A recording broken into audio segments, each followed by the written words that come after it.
The gentleman is recognized for 5 minutes. Thank you, Mr. Speaker.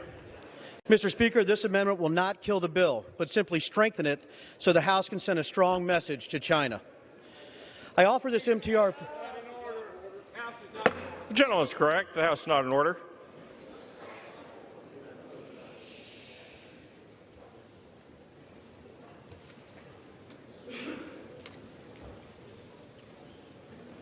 The gentleman is recognized.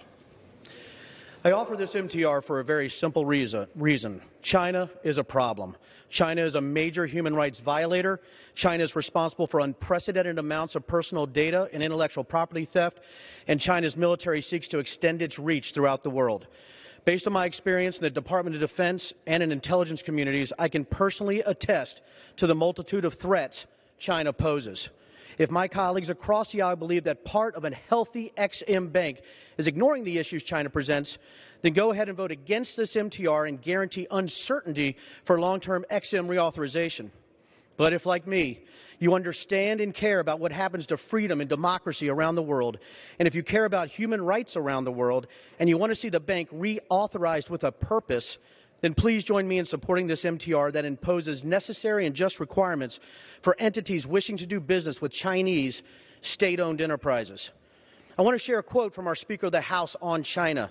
When speaking to a group of survivors at the 30-year anniversary of Tiananmen Square, Speaker Pelosi said, and I quote, "We cannot allow economic interest with China to blind us to the moral injustices committed by China." And about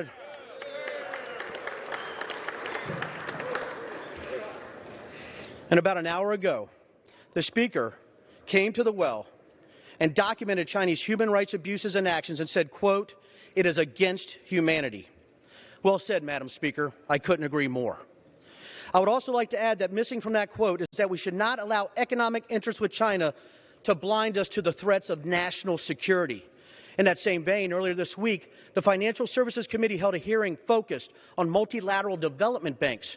My colleague, Mr. Sherman, who is the chair of the Asia Subcommittee on the House Foreign Affairs Committee, attended that hearing and spoke eloquently and forcefully, arguing, and I quote, "As long as China benefits 1 penny from this institution, it is an attack on the national security of the United States." Well, if Mr. Sherman is alarmed by World Bank loans benefiting small-scale farmers in China, surely he and his colleagues don't want XM assistance supporting China's largest semiconductor manufacturer, China's major technology providers, such as Huawei, or China's export-import banks, or their state-owned shipping groups that are taking over ports in Europe, South America, and other parts of the world as we speak. The questions we face today are not partisan. The question is, do we as Americans, as members of Congress that have sworn an oath to protect this country, allow XM to finance Chinese government-controlled entities that are building military installations in the South China Sea? Installations which one day may threaten the lives of U.S. service members. Do we allow XM to support Chinese companies that support Beijing's brutal oppression of religious minorities in Western China, or the surveillance of freedom-loving protesters in Hong Kong? I use these examples to make the point that we're united in this body, and we should be. It's easy, it's simple, and it's good for American and American businesses and good for the millions of oppressed people in China that we pass this MTR. To make this amendment even easier to implement, it does not mandate any particular bureaucratic procedures for XM. My amendment achieves the same objective of the original bipartisan Waters-McHenry agreement, but provides more flexibility so that XM can remain nimble. In closing, I would like to say to all of my colleagues who claim to be interested in helping American workers and American businesses two things: pass the UCMA, pass an XM reauthorization that is tough on China and also good for American workers.